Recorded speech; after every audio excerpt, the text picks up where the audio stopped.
মৌসুমী লাইফস্টাইলে তোমাদের সবাইকে স্বাগত। তোমরা সবাই কেমন আছো? আশা করছি তোমরা সবাই ভালো আছো, সুস্থ আছো। আমরাও ভালো আছি, সুস্থ আছি। আজকে বুধবার আর এখন সকাল 8টা বাজে। তো আমি স্নান করা আমার হয়ে গেছে। এখন আমি পুজো দেব, তার জন্য যে এখনকার ঠাকুরের বাসনগুলো ধুয়ে মেজে ধুয়ে নেব। তো আমার ছেলে ঘুম থেকে উঠে গেছে। তো ও আমি 7:30টার দিকে উঠে গেছে ঘুম থেকে, কারণ ওর স্কুল নেই, কিন্তু বাড়িতে অনলাইন ক্লাস হয়। তো বাড়িতে অনলাইন ক্লাসের জন্য যে এখন সকালবেলার দিকেও অনলাইন ক্লাসটা করতে হচ্ছে। আবার যদি যেহেতু যখন থেকে স্কুল বন্ধ হয়েছে তখন থেকে এরকম এক সপ্তাহ না, এরকম হবে 4 দিনের মতন এরকম আমার ছেলেকে সকাল সকাল উঠাতে পারেনি। যে তোমাদেরকে এর আগের ভিডিওতে আমি বলেছিলাম যে এবার শীতকালে বেশি ঠান্ডাটা লেগেছে আমার ছেলের। তো কয়দিন থাকে, কয়দিন কমে যায়, এরকমভাবে হয়। এরকমভাবেই হচ্ছে যে কয়দিন ভালো থাকে, আবার কয়দিন পর আবার সর্দি কাশ হয়ে যাচ্ছে।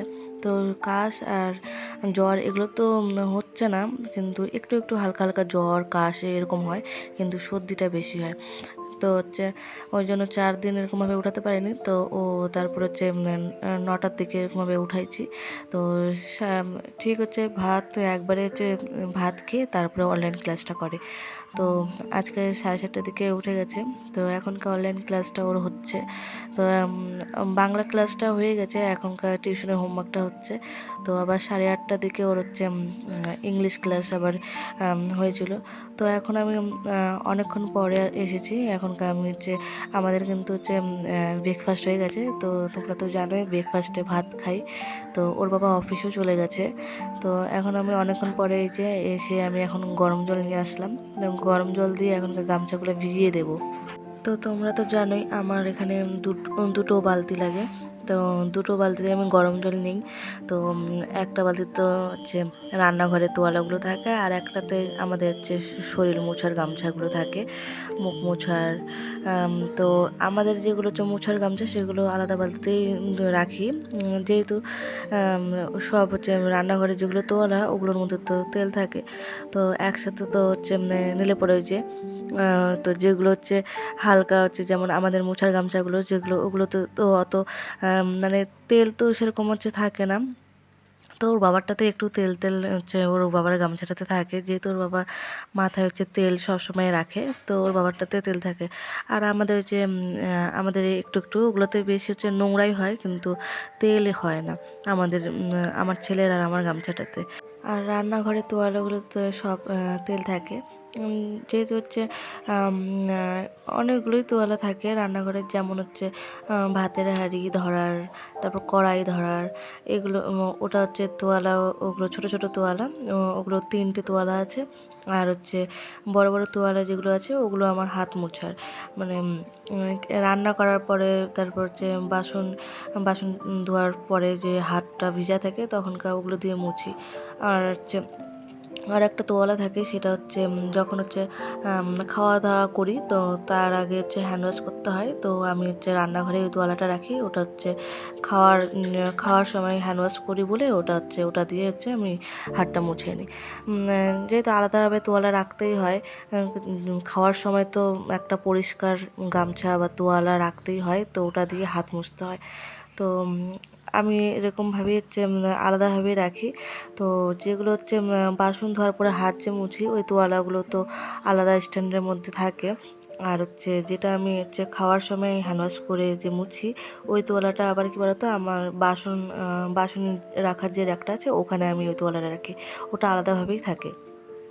তো আর বাসন বাসন ধোয়ার সময় তো হাতটা খুব ভালো মতো পরিষ্কার হয়ে যায়। তো তোয়ালাগুলো অত নোংরা তখন হয় না, কিন্তু কি বলতো, যখন রান্না করি না, তো লবণ বা হলুদ, অনেক মশলা রান্না করতে করতে আবার খুন্তির মধ্যে অনেক তেল লেগে থাকে। তারপর বাটি এগুলো ধরা হয়, রান্নার সময় বাটি এগুলো ধরা হয়, ওগুলোর মধ্যে কিন্তু তেল থাকে। তো তখন কি বলতো, তখন তো আর হ্যান্ড ওয়াশ করি না, তো সাথে সাথে শুধু জল দিয়ে হাতটা ধুয়ে তারপর আবার তোয়ালাটা দিয়ে মুছি। মানে যেগুলো তোয়ালাতে আমি হচ্ছে এই যে বললাম না, যেগুলো তোয়ালা আমি হচ্ছে বাসন ধোয়ার সময় হচ্ছে ইউজ করি, তো ওগুলো তোয়ালা তখনকার হচ্ছে কী বলতো তেল হয়ে যায়। যেহেতু আমি ওই যে লবণ হলুদ মশলা নিতে গেলে পরে তখনকার সাথে সাথে আমি হ্যান্ড ওয়াশ করি না, সাবান দিই না হাতে, শুধু জল দিয়ে হাতটা ধুয়ে নিই, তারপর তোয়ালাতে হাত মুছে নিই, ওর জন্য তেল হয়ে যায়। আর রান্নাঘরে তো হচ্ছে পুরো হচ্ছে রান্নার সময় তেল ছড়ায় ঘরের ভিতরে, তো তোয়ালাগুলোর মধ্যেও অনেক নোংরা হয়ে যায়, তেল হয়ে যায়, তো তেলটা অনেক লেগে থাকে। তো ওর জন্য হচ্ছে যখন হচ্ছে আমি গামছাগুলো ভিজাই, তো আমাদের মোছার গামছাগুলো আলাদাভাবেই রাখি, আর রান্নার তোয়ালাগুলো আলাদাভাবেই রাখি। আর যেটা আমি হচ্ছে আমাদের খাওয়ার সময় হ্যান্ড ওয়াশ করে যে হাতটা ধুয়ে মুছি যে তোয়ালাটা, ওই তোয়ালাটা কিন্তু আমাদের মোছার গামছার সাথেই রাখি, কারণ ওটাতে তেল হয় না বেশি। ওইটা আমার এমনিতেও হচ্ছে কয়দিন হচ্ছে তো একটু তেল তেল হলে পরে আমি ওটা ধুয়ে নিই, যেহেতু ওটা খাওয়ার সময় যেহেতু হাত মুছতে হয় ওই জন্য। তো আমি গামছাগুলো ভিজিয়ে দিয়ে এসে তারপরে এখন আমি রান্নাঘরে বাসনগুলো ধুয়ে নিচ্ছি। তো এগুলো বাসন কিন্তু সকালের বাসন, যেগুলো রান্না করা হয়েছিল, তারপর হচ্ছে সকালবেলা খাওয়া হয়েছিল ওগুলো বাসন। তো সকালবেলা যেগুলো রান্না হয় তো ওর বাবা অনেকগুলো বাসন ধুয়েই দেয়, তো আজকে হচ্ছে ধোয়া হয়নি, আজকে দুটো কড়াই আছেই। তো প্রেশার কুকার, তারপর হচ্ছে কড়াই, আরও সসপ্যান হয়, আরও বাসন হয়, ওগুলো ওর বাবা সকালবেলায় ধুয়ে দেয়। তো সবই ধুয়ে দিয়েছে, শুধু হচ্ছে এখনকার হচ্ছে কড়াই দুটো আছে, আর হচ্ছে যেগুলো সকালবেলা হচ্ছে খাওয়া হয়েছিল আমার ছেলের আর আমার, সেগুলো বাসন আছে। আর হচ্ছে মিক্সচার করেছিলাম মশলা, ওইটার হচ্ছে বাটিটা আছে।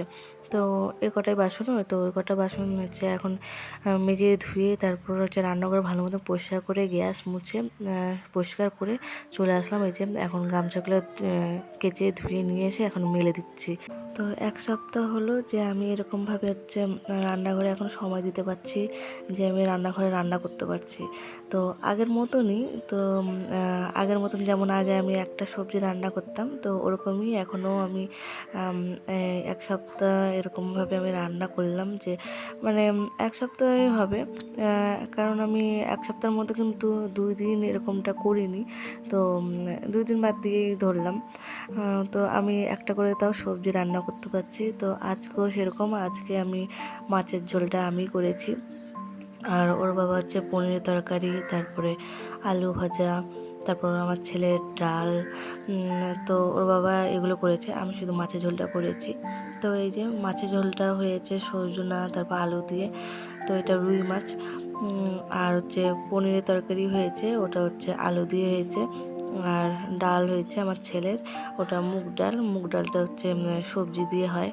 আর আলু ভাজা হয়েছিল। আর হচ্ছে পায়েসটা হচ্ছে পরশুদিন ওর বাবা করেছিল। তো হচ্ছে ওই দিন হচ্ছে লুচি খাওয়া হয়েছিল, লুচি আর আলুর তরকারি, আর তার সাথে ওর বাবা করেছিল পায়েস। তো পায়েসটা হচ্ছে আজকে হচ্ছে শেষ, আর পায়েস নেই ফ্রিজে, এইটুকু পায়েস ছিল, তো আজকেই শেষ হয়ে গেল। তো পায়েসটা বেশিরভাগ বাড়িতে আমিই খাই, কারণ ওর বাবাও পছন্দ করে। তো মিষ্টিটা আমার হচ্ছে ভাত খাওয়ার পরে মিষ্টি একটু পছন্দ হয়, তো আমি হচ্ছে ওর বাবা তো বেশি হচ্ছে বলতে গেলে পরে আমিই বেশি ভালোবাসি, ওই জন্য ভাত খাওয়ার পরে আমি দুপুরবেলার দিকেও পায়েস খাচ্ছি, আবার রাত্রেবেলার দিকেও পায়েস খাচ্ছি, ওই জন্য আজকে উঠে গেল পায়েসটা। তো এখন বিকেল 4টে বাজে, তো এখন আমি টুচুকে ওষুধ লাগিয়ে দিচ্ছি। তো ঘরে সব কাজকর্ম হয়ে গেছে, ঘর ঝাড়ু ঘর মোছা সব কিছু হয়ে, তো তোমরা তো দেখলেই আমি আজকে কী কী রান্না হয়েছে। তো আমি যখন তোমাদেরকে রান্না করে দেখিয়েছিলাম তখন কিন্তু আমি আর আমার ছেলে লাঞ্চ করলাম। তো লাঞ্চ করা হয়ে যাওয়ার পরে তারপর আমার ছেলে টিউশন চলে গেল। তো এখন হচ্ছে এই যে আমি টুচুকে পায়ে ওষুধ লাগিয়ে দিচ্ছি। তো কী বলতো, টুচুর হচ্ছে তোমরা এর আগের ভিডিওতে দেখেছিলে যে টুচুকে আমি দুধ খাওয়াই দিচ্ছিলাম, তো ওই ভিডিওতে আমি বলেছিলাম যে টুচু অসুস্থ। হ্যাঁ, টুচু অনেকটা অসুস্থ ছিল, এখন অনেকটা সুস্থ হয়েছে। তো এখনকার হাঁটা চলা সব ভালো মতো করছে, তারপরে খাচ্ছে, খাওয়া দাওয়া ভালো মতো করছে। তো এখন আমার খুব চিন্তা দূরে হয়ে গেছে। তো কী বলতো, অসুস্থর জন্য এখনকার বুঝতে পারছি না, ওর একটা পা হচ্ছে মানে খুব ব্যথা হয়েছে, ফুলে গেছে, তো হাঁটতে পারছে না। তো এখন হচ্ছে আজকে অনেকটা কম হয়েছে। তো ২ দিন ধরে ওকে চুন হলুদ লাগিয়ে দিচ্ছিলাম। তো অনেকটা কম হয়েছে, আজকে অনেকটা হাঁটতে পারছে। তো পা মানে ও তো হাঁটতে পারছে ঠিকই, কিন্তু হচ্ছে ওই পাটা কী যে হয়েছে জানি না, কেউ মেরেছে নাকি ও নিজে থেকেই কি আমাদের দেওয়াল থেকে পড়ে গিয়ে পা ভাঙলো, পাটা হয়ে গেছে, ব্যথা লাগছে, বুঝতে পারছি না। তো যাই হোক, এটুকু বুঝলাম যে পায়ে ব্যথা পেয়েছে, পা ভাঙেনি, পা ব্যথা পেয়েছে, তো পাটা ঠিক হয়ে গেছে। তো আজকে অনেকটা ঠিক হচ্ছে। তো ওর জন্য আজকে আমি ওকে শুধু ওষুধ লাগিয়ে দিলাম। তো তো যখন হচ্ছে অসুস্থ হয়েছিল, তো তো মানে ও চেয়ারে অবধি উঠতে পারছিল না। ও খুবই মানে খাওয়া দাওয়া বন্ধ করে দিয়েছিল, শুধু দুধ একটু করে খাচ্ছিল, মাংস মাছ কিচ্ছু খাচ্ছিল না, শুধু দুধটাই খাচ্ছিল। তাও সারাদিনে ওই একবার একটা একটা শুধু হচ্ছে মাংসের পিস খাচ্ছে, তাছাড়া আর অন্য কিছু খাচ্ছিল না। তো খুবই দুর্বল হয়ে গেছিলো। তো হয়তো হচ্ছে এটাই হবে যে পড়ে টরে গিয়ে হয়তো লেগেছে ওর। তো মানে ওই পাটা দিয়ে শুধু হাঁটতে পারছিল না, পুরো ন্যাংড়ায় ন্যাংড়ায় হাঁটছিল। তো ওই জন্য চুন হলুদ লাগিয়ে দেখলাম যে না, ঠিক হয়ে গেছে। আজকে আমি খুবই আনন্দ যে ওর পাটা ঠিক হয়েছে। তো আজকে ওই জন্য ওষুধ লাগিয়ে দিলাম। তাই জন্য আজকে চুন হলুদ লাগাবো না। তো চুন হলুদ অনেক কাজে মানে অনেকটা হচ্ছে করে ব্যথায়। তো সেটা হচ্ছে এই যে টুচুও সুস্থ হয়ে গেছে। তো ও হচ্ছে সুস্থ, খাওয়া দাওয়া এখন ভালো মতো খাচ্ছে, পাটাও অনেকটা ভালো হয়েছে, তো খুবই ভালো। তো কী বলতো, এখনকার অসুস্থ, একটুকুও বাইরে যাচ্ছে না। আমাদের বাড়িতেই হচ্ছে পটি, সি সবই কিছু আমাদের বাড়িতেই করছে। আগে তো বাইরেই করতো, তো সারাদিন বাড়িতেই থাকে। তো এখনকার হচ্ছে আমাদের হচ্ছে ফুল গাছের এদিকে, আমাদের হচ্ছে গলির এদিকে, তো ওখানে তো সব ইট বসানো, তো ওখানে বালু মাটি কিচ্ছু নেই। ওর জন্য হচ্ছে ওর টুচু যাতে পটি করতে পারে, ওর জন্য ওরকমভাবে ব্যবস্থা করা হয়েছে যে অনেকগুলো ইট উঠিয়ে দিয়েছিলাম, তো ওখানে বালু মাটি দিয়ে দেওয়া হয়েছে, ওখানে যায় টুচু পটি করে। তো তো এই যে টুচুকে এখন হচ্ছে দুধ দিচ্ছি। তো ছেলেকে হচ্ছে টিফিনে কমপ্লেন বানিয়ে দিলাম। তো ছেলে ওইদিকে খেয়ে নিল, তো এখন টুচুকে দিলাম। তো টুচুকেও সারাদিন ধরে হচ্ছে এখন ডেকে ডেকে খাওয়াতে হয়, ওকে ডেকে নিয়ে আসি। তো 2 দিন ধরে ওকে ডাকছি, তো নিজে নিজে নামছে চেয়ার থেকে। তো কয়দিন ধরে নামতে পারছিল না, চেয়ার থেকে আমাকে নামাতে হচ্ছিলো, খাওয়ানোর জন্য আমাকেই ডাকতে হতো। এখনও ডাকতেই হয়, তো এখনও নিজে আসে না, এখনও ডাকতে হয়, কিন্তু যখনই ডাকি এখন চলে আসে তাড়াতাড়ি।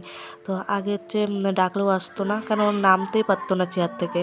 তো উঠতেও পারতো না, নামতেও পারতো না, আমাকে হচ্ছে নামাতে হতো, উঠাতে হতো। তো এই যে এখনকার অনেকটা অসুস্থ হয়েছে, হাঁটাচলা করছে, খাওয়া দাওয়া করছে, খুবই ভালো লাগছে। Tata, good night.